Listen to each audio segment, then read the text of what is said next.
teman-teman, Assalamualaikum warahmatullahi wabarakatuh. Perkenalkan, nama saya Dewi Aida Tujaningsi. Nah, di sini saya adalah mahasiswa fisioterapi Universitas Muhammadiyah Surakarta. Nah, pada video kali ini saya akan membahas tentang protokol Boston Sport yang kasusnya di sini yaitu hamstring strain atau cedera pada otot hamstring. Alasan saya memilih protokol Boston Sport ini karena protokol ini tuh mudah dipahami, terus juga lengkap dari mulai anatomi, pengobatan, rehabilitasi, dan lain-lain. Dan menurut saya protokol ini cukup lengkap untuk kasus strain injury pada hamstring. Nah, pada awalan protokol ini membahas tentang anatomi hamstring itu sendiri. Hamstring terdiri dari 3 grup otot. Yang pertama yaitu bicep femoris, yang kedua semitendinosus, dan yang ketiga semimembranosus. Nah, otot hamstring ini melekat di 2 tempat, yaitu di tuberositas ischial dan di tibia. Hal ini juga dijelaskan bahwa ketika otot hamstring berkontraksi akan menyebabkan gerakan fleksini, dan juga otot hamstring di sini sebagai kontrol pada saat posisi membungkuk dengan kaki lurus. Nah, berikutnya saya akan menjelaskan tentang injury atau cedera pada hamstring. Nah, sebelumnya kita harus mengenal dulu strain itu apa sih. Nah, strain adalah peregangan berlebihan atau robekan pada otot. Nah, pada strain pada otot hamstring ini dijelaskan menjadi 3 fase tingkat keparahan otot cedera pada hamstring. Nah, yang pertama tingkat 1, tingkat 2, dan tingkat 3. Yang tingkat 3 inilah yang paling parah. Berikutnya, pada protokol ini juga dijelaskan tingkat keparahan pada strain hamstring. Nah, yaitu tingkat ringan, sedang, dan berat. Penjelasan tentang klasifikasi strain pada hamstring. Yang pertama yaitu ringan. Nah, cedera pada otot hamstring ini yang paling sering terjadi dan juga biasanya yang paling kecil. Cedera otot pada level ringan ini yaitu terjadi stretch yang berlebihan dengan gangguan struktural kurang dari 5%. Nah, klien dapat kembali berolahraga atau pulih setelah 1 hingga 3 minggu dalam masa pemulihan. Berikutnya yaitu klasifikasi sedang. Cedera ini lebih signifikan terjadi robekan pada otot hamstring. Nah, tetapi robekan ini masih parsial. Klien dapat kembali pulih setelah masa pemulihan 3-6 minggu. Selanjutnya yang berat ya teman-teman. Jadi klasifikasi yang berat ini terjadi robekan bukan hanya otot tetapi juga pada tendon. Nah, klien dapat kembali pulih setelah menjalani masa pemulihan beberapa minggu atau bahkan beberapa bulan. Cedera hamstring dapat terjadi ketika berlari, melompat, ataupun kegiatan lainnya yang dimulai dengan gerakan yang cepat. Berikutnya saya akan menjelaskan treatment dari protokol ini.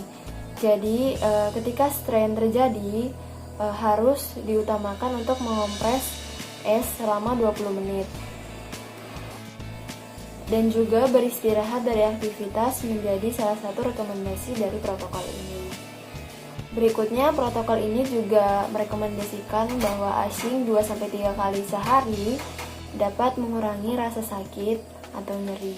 Pada protokol ini juga dijelaskan bahwa kompres panas atau modalitas panas dianjurkan digunakan pada 7-10 hari setelah cedera itu. Kenapa? Karena kompres panas pada awal-awal cedera, terkhususnya 2-3 hari, itu dapat menyebabkan pembengkakan dan pendarahan pada otot. Berikutnya saya akan membahas program rehabilitasi yang dijelaskan pada protokol ini. Nah, program rehabilitasi yang dijelaskan pada protokol ini yaitu tipikal 2 dan 3. Pada protokol ini dijelaskan terdapat beberapa fase dalam program rehabilitasi. Fase pertama dilakukan pada minggu pertama strain injury pada hamstring, fase kedua dilakukan pada minggu kedua, fase ketiga dimulai latihan penguatan ringan, fase keempat dilakukan pada minggu ke-7 sampai ke-12, fase kelima dilakukan pada lebih dari 12 minggu setelah cedera. Nah, pada protokol ini juga dijelaskan program walk atau run. Nah, program ini juga terdiri dari 5 fase. Nah, perlu menjadi catatan bahwa jogging atau berjalan tidak boleh dilakukan setiap hari. Selanjutnya, ketika ada bengkak atau nyeri, menjadi kontraindikasi atau tidak diperbolehkan masuk ke program walk and run ini. Sebelum melakukan program latihan ini, dianjurkan untuk melakukan pemanasan 15 menit sebelum memulai latihan ini. Selanjutnya juga setelah latihan dianjurkan untuk mengompres es sekitar 20 menit. Goal dari program ini adalah meningkatkan 1/4 mil sampai dengan jarak yang pasien inginkan tanpa rasa sakit ataupun bengkak.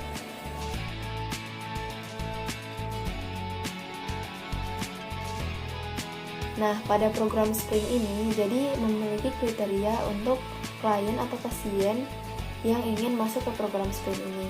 Jadi, untuk program sprint ini pasien harus bebas dari rasa sakit. Jika pasien masih merasakan sakit atau nyeri, maka pasien tidak diperbolehkan untuk lanjut ke program sprint ini. Selanjutnya yaitu saya akan menjelaskan tentang program pelatihan untuk penguatan otot knee setelah cedera pada otot hamstring. Nah, pada program ini memiliki prinsip yang pertama yaitu resistensi atau beban untuk pasien atau klien itu diberikan secara bertahap. Selanjutnya prinsip yang kedua yaitu untuk menghindari beban berlebihan atau cedera dan juga untuk menaikkan resistensi beban secara bertahap yaitu 5% hingga 10%. Selanjutnya pasien atau klien disarankan untuk istirahat yang cukup. Setelah itu beban yang diberikan untuk pasien itu harus selalu diperhatikan.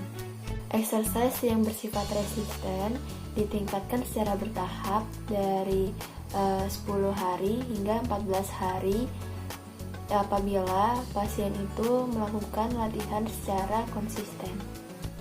Mungkin itu dulu ya, sekian video dari saya, kurang lebihnya mohon dimaafkan ya teman-teman. Wassalamualaikum warahmatullahi wabarakatuh.